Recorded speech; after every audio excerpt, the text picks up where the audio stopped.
montar todo el sistema de salud pública que estaba pues en el abandono, tirado, porque no se le dio importancia durante muchísimos años. Lo que imperaba en salud era la corrupción, todo lo que era la salud pública, al grado que está peor la situación de la salud pública que la educación. Se pensaba de que el problema se tenía en la educación y era más que nada un asunto ideológico, porque apostaron los neoliberales corruptos a la privatización de la educación. Era como una bandera, como un símbolo. Hasta Claudio X González, todo un grupo se dedicó a eso. Y hubo mucha campaña mediática. En cambio, en el asunto de la salud no se tomó como bandera. Sin embargo, se permitió el abandono por completo del sistema de salud pública.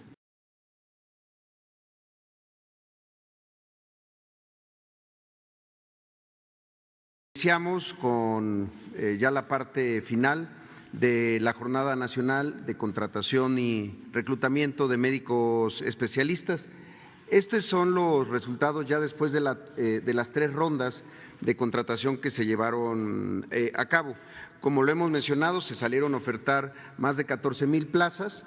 Hubo 4,494 médicos que no solamente acudieron a la plataforma, se registraron, pero que además fueron a las citas, acudieron a las mesas de recepción de documentos y fueron acreditados y que cumplieron con todas las fases. De ellos, de estos 4,000, ya se contrataron a 2,621 médicos, es decir, es un avance del 18% sobre el total de las vacantes que se presentaron de las 14,000 en los últimos 2 meses. Y estos son los resultados por institución de los médicos acreditados que aparecen como INSABI, que concentran la necesidad que tienen los gobiernos de los estados en las secretarías de salud de los diferentes gobiernos estatales.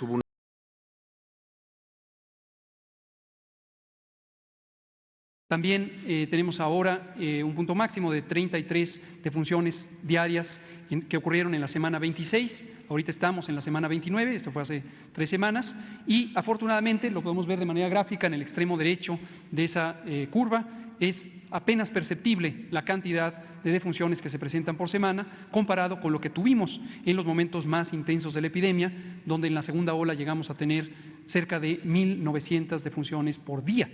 Y hoy estamos teniendo estas 33 en promedio. Cada una de ellas siempre lamentable, vacunarse disminuye la probabilidad de morir.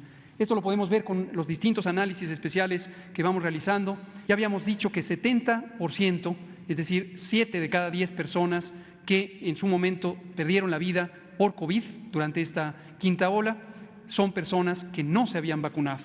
Lo podemos ver del lado izquierdo, personas sin vacunar, 70%, 7 de cada 10. Y de estas 978 defunciones, lo que vemos es que las personas con vacuna, lo que se muestra enfáticamente con las 2 flechas verdes en el lado derecho, las personas con vacuna tienen una menor representación entre las personas que perdieron la vida. Pero además, quienes no tenían enfermedades crónicas y además fueron vacunadas, tienen el menor porcentaje de mortalidad.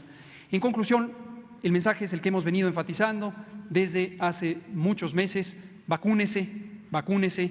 Vacunar reduce la probabilidad, reduce el riesgo, el peligro de que usted termine en el hospital con COVID.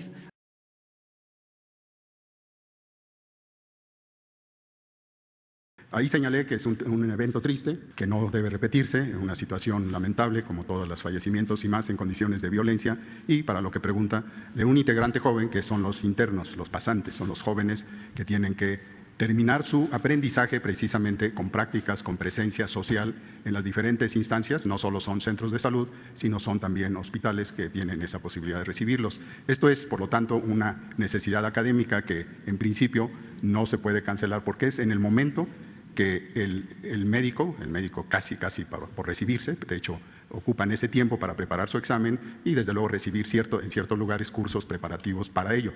Pero en este caso concreto hubo una situación, como ustedes saben, o cuando menos es lo que de violencia que hirieron a bala a un paciente y entró ahí en ese lugar y estaba presente el médico pasante y por lo tanto tomó cartas en el asunto y desde luego estaba en cuidado cuando posteriormente ingresó un grupo armado, o no sé si son 2 o 3, pero el caso es de que tal vez para continuar con su acción violenta, con pistola también, y en ese momento fue que hirieron y falleció lamentablemente el pasante.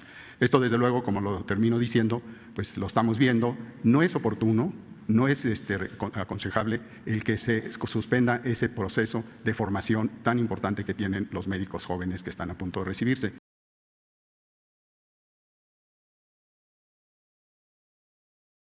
Para información general, se está suscribiendo un convenio, un tratado comercial con Ecuador. Sin embargo, no se ha llegado a ningún acuerdo en lo que corresponde a camarón y a plátano. Todavía no hay acuerdo. Llevamos muy buena relación con el presidente Lasso. Él ha solicitado que se abra el mercado en estos 2 productos. Sin embargo, nosotros estamos escuchando, atendiendo lo que plantean en Sinaloa y lo que plantean en Chiapas y en Tabasco relacionado con el camarón y con el plátano. Entonces, está pendiente ese acuerdo. No hay un compromiso, lo está viendo la Secretaría de Economía. Estamos nosotros proponiendo llegar a acuerdos en otros productos, pero en estos estamos cuidando a los pescadores y a los productores.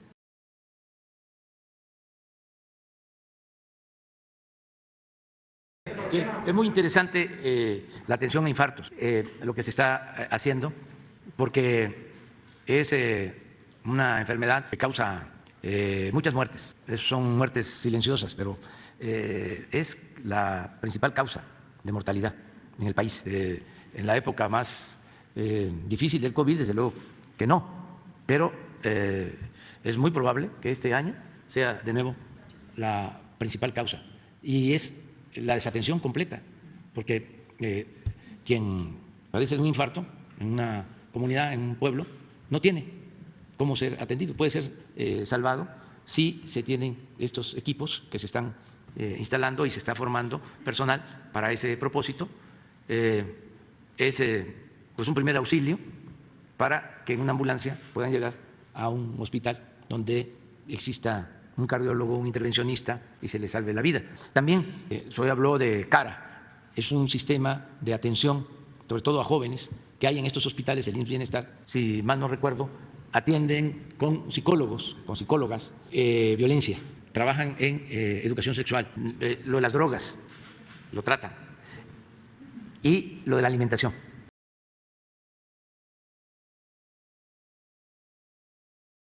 Yo siento que servidores públicos del Ejecutivo, del Legislativo, del Judicial no gozan o no deben de gozar de impunidad. Si hay delitos o se demuestra de que hay corrupción en un juez, para eso es el Consejo de la Judicatura y se puede presentar una denuncia. Este juez al que mencionó, sí, nosotros lo estamos investigando sobre el caso de Iberdrola. Estamos revisando cómo fue que concede un amparo para que Iberdrola no pague una multa de 10,000 millones de pesos, porque no fue un proceso, consideramos, cuidado y presumimos, no quiero adelantar, de que hubo falsificación de documentos. Entonces, si terminamos de descubrir de que se falsificaron documentos o que se usaron documentos extemporáneos, vamos a proceder legalmente. Y eso es lo que tenemos que hacer en todos los casos, cero impunidad. Y no porque es un juez o es un magistrado o es un ministro o es el presidente, no se va a poder denunciar si se está afectando el interés general o se está haciendo o cometiendo una injusticia. Entonces, todos tenemos que participar en limpiar, en purificar la vida pública y tenemos que seguir avanzando en este propósito.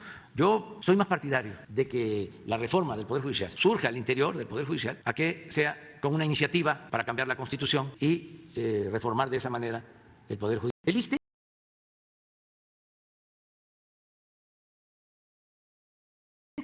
lo dejaron como un cascarón.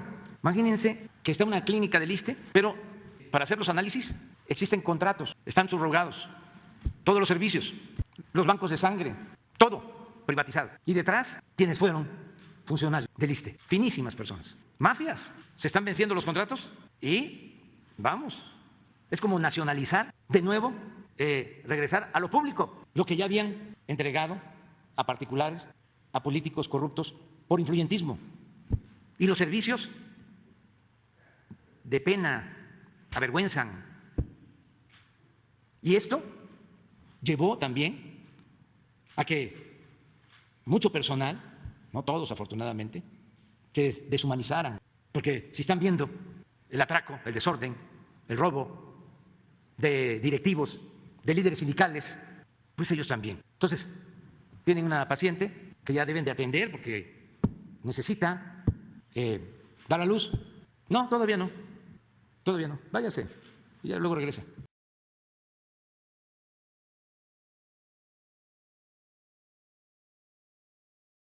Ya se tiene una propuesta, va a pertenecer esta empresa a la Secretaría de Energía, ya está por enviarse el proyecto, en esta semana como tú lo planteas. ¿Y cómo se va a llamar la empresa? Están en eso, porque ya habían nombres que estaban registrados. Tiene que ser con México, porque fue un acto de nacionalización de este mineral que es estratégico y está por presentarse ya. ¿Y entonces cuándo podríamos decir que ya tenemos empresa del Estado para Ya, manejar el litio? sí, ¿Cuándo, sí. ¿A partir de cuándo podría ser? Pues cuando se cumpla con lo que se estableció en la ley de que debe de haber un organismo encargado de administrar esta empresa de la nación. A partir de ahí, pero ya hasta los puse en mi intervención en Washington, de que vamos a poder disponer de este mineral, de este insumo estratégico para sustituir combustibles fósiles, porque este mineral, el litio, permite hacer baterías para recarga de vehículos eléctricos. Es importantísimo para la industria automotriz y ya se habló de esto y ya va a funcionar en la Secretaría de Energía, porque corresponde a Energía y además esta Secretaría tiene personal especializado y había quedado ya esta Secretaría solo con carácter normativo. La verdad que esta Secretaría la usaron para vender bienes.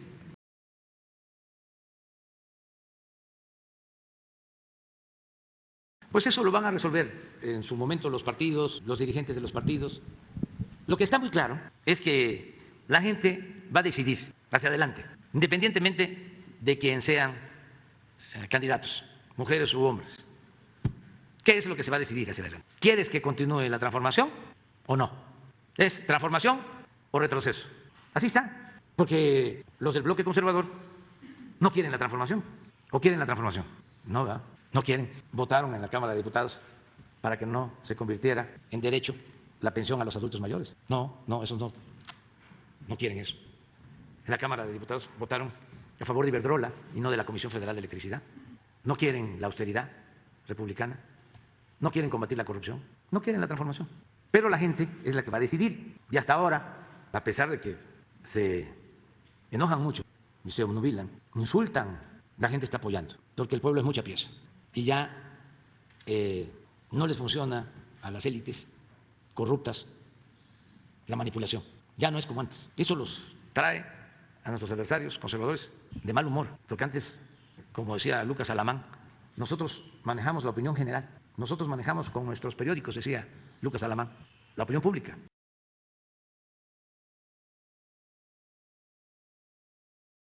Vamos a tirar un poco de aceite. ¿Por qué no pones la última encuesta de estas que hacen global, internacional? Porque no salen encuestas, ¿verdad? Aquí ya no salen, ¿verdad? Algunos, sí. La gente no va a querer regresar a la corrupción. El pueblo no es masoquista.